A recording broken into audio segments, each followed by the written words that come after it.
miss this very emotional farewell off to the starboard side, because miles from the Arctic Circle, in an area of the state known as the interior, because we're a long way from any of Alaska's 34,000 miles of ocean shoreline.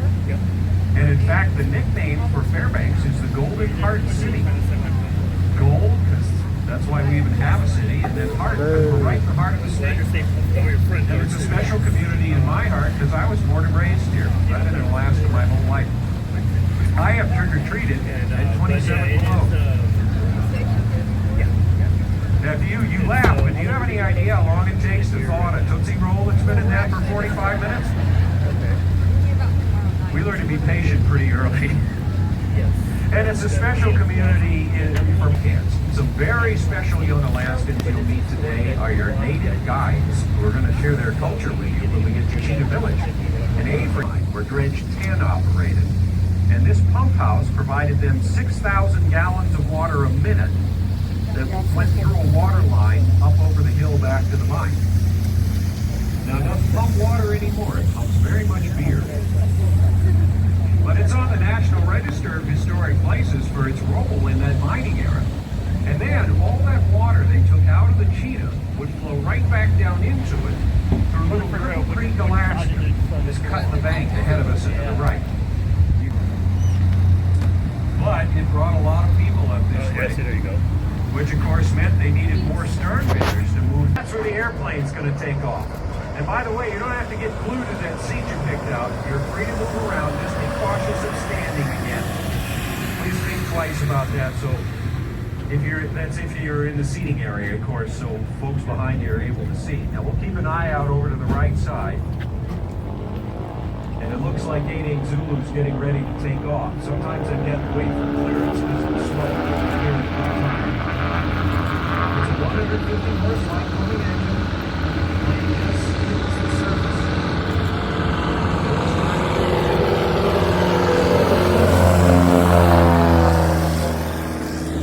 Our plane's about to set down up in front of us here. When the plane flares, they can't see the water, so this is all done by feel. One hopped it a little, but this is not gymnastics. If you can walk away from it, it's a 10. So we're going to give full credit. And there's 88 Zulu back on the Cheetah. One out of every 80.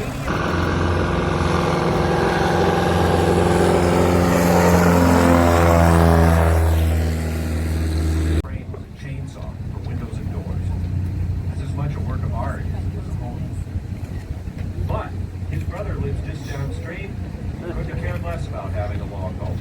So even within the families, everybody does their own thing. There's a crane construction, great big windows again, and a hot tub right on the deck.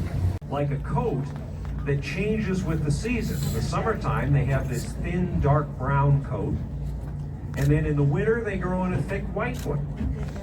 So they always have natural camouflage, just built right in.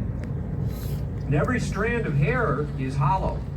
There's actually air trapped inside. That makes them naturally buoyant, and then also provides their wind. Both male and female grow antlers too. That's the only type of deer where that happens normally. And both sexes will drop them later in the year because they're not permanent like horns. You see how all the antlers are in velvet right now? They've got that furry layer of skin protecting the blood supply underneath. But as they get into the rut, they'll get the urge to scrape significantly. Cheetah is spring and runoff fed, so it's darker and clearer, a little greenish from the algae. But look where these rivers collide, up off the bow or on your monitor. And I'll challenge you to not think of this moment in your life every time you put half and half in your coffee from now on. Because it looks just like that, doesn't it? There's a whole bunch of silt in the tannin on it. Crushed up rock that's actually so soft and fine, it isn't any grittier than baking flour. It goes right through the gill. Count on the deep water staying in place. And processors managed to make all those freight runs and not constantly get stuck. Yeah, well, that was the challenge, I guess, whether it's a big boat like this or 30 miles away from their village to their family's fishing cabin. Now, for example, my family's fish cabin is just upriver from our village in Canada. And we use set nets to catch our salmon. But the centerpiece of many aquabats is the outdoor air drying rack, which is just where the salmon hang until they're ready to go into the smokehouse, which is a large structure behind me.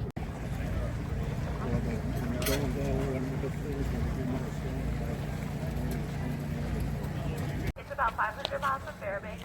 I love the fish, especially for salmon and floating down the river in the summer. But we are now in the Tanana Valley, in the heart of Athabascan country and on the ancestral lands of the Denali people. Today, we will be sharing with you how the Athabascans survived in this environment for over 10,000 years and how they transitioned to Western culture and from village life and Western culture in the past century. Winter parka, and it is fully traditional, except for that big zipper right down the front. That's just there so we can take it on and off during our hot summer days. But traditionally, next to our face is Wolverine fur. Wolverine fur was always kept close to the face for a reason we'll talk more about at our next stop.